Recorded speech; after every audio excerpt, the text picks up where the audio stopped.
네, 우리 시각으로 조금 전인 2시부터 미국 대선 투표가 시작이 된 겁니다. 자, 그런데 이 투표를 앞두고 이 경합주에서 좀 이런 재밌는 일도 있었답니다.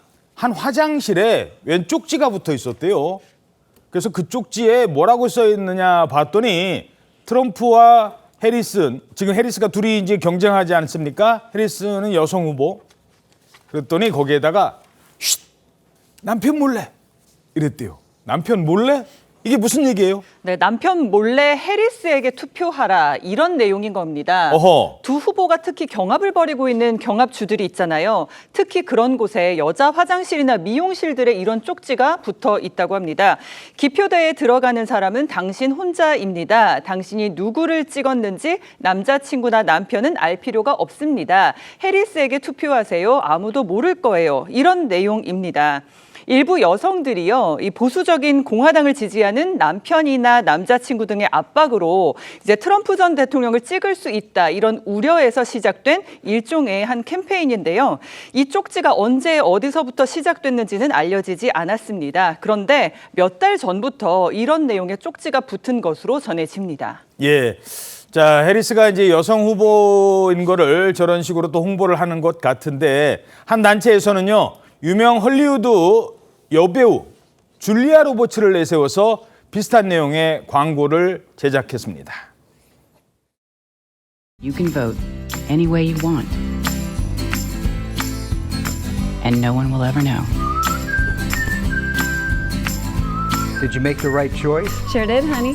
Remember, what happens in the booth stays in the booth. Vote Harris Walz. 자, 이런 광고까지 등장을 한 거예요. 자, 이러자 트럼프 대통령 후보 측에서 크게 발끈하고 나섰다고요? 맞습니다. 보신 것처럼 광고는요. 여성이 해리스의 이름 옆에 기표를 하고 나온 뒤에 남편이 웃으면서 올바른 선택했어 여보 이렇게 물어보니까 물론이지 여보 이렇게 대답을 하는 모습입니다. 하지만 진짜 누구를 투표했는지는 숨기는 듯한 뉘앙스죠. 예. 해리스한테 투표를 하고 나와서 마치 트럼프한테 투표를 한 것처럼 비치는 장면인데 이후 이 유명 여배우 줄리아 로버츠죠. 줄리아 로버츠가 여러분은 원하는 대로 투표할 수 있다 이렇게 얘기를 하면서 광고가 끝이 나게 됩니다. 이게 전통적으로 보수적인 공화당 지지층이 많다고 알려진 백인 남성을 남편으로 둔 여성이 혹시나 남편에게 이 영향을 받아서 원래는 해리스에게 투표하고 싶은데 트럼프에게 투표하게 되는 그런 우려가 있었다는 거예요. 그래서 일각에서 이 자유롭게 투표를 하자라는 캠페인이 시작이 됐고 그 캠페인의 일환으로 제작된 광고로 보이는데 이런 광고가 나오니까 지금 초박빙 상황에서 트럼프 측에서는 굉장히 강하게 반발을 하고 있습니다. 예. 역겹다. 이간질하냐라고 하면서 격앙된 반응을 쏟아냈고요. 친트럼프 매체인 폭스뉴스에서 간판 진행자가요. 불륜을 저지르라는 것과 마찬가지다라고 하면서 굉장히 강하게 발끈하는 모습을 보이기도 했습니다. 예. 자, 어찌됐든 이제 두 후보가 초접전 양상을 보이면서 이런저런 광고까지 저희야 뭐 한 발 떨어져 있으니까 웃을 수 있는데 미국 선거 당국은 그냥 웃고 넘어가진 않을 일도 있다고 합니다. 지금 전례 없는 수준의 보안 조치를 마련하고 있다는데요. 왜 그럴까요? 지난 대선 때 있었던 그 불상사를 되풀이하지 않기 위해서라고 합니다. 당시 트럼프 전 대통령의 이 말이 그 불상사의 방아쇠가 됐다는 분석도 있습니다. We're going to walk down to the Capitol and we're going to cheer on our brave senators and congressmen and women. You have to show strength and you have to be strong. 자, 저 때가 이제 바이든의 승리가 확정된 직후였거든요. 근데 트럼프가 나타나더니 자, 의사당으로 갑시다 이랬던 거잖아요. 그리고 어떤 일이 있었죠? 진짜로 사람들이 의사당으로 갔습니다. 어. 그래서 2021년에 미국에서 의사당 점거 사태가 터졌었거든요. 그랬었죠. 당시 영상을 보시면 성조기를 든 트럼프 그 당시 후보 지지자가 의사당으로 막 들어가서 막 경찰을 제압하고 유리창도 부수고 저렇게 폭력 사태가 있었던 거예요.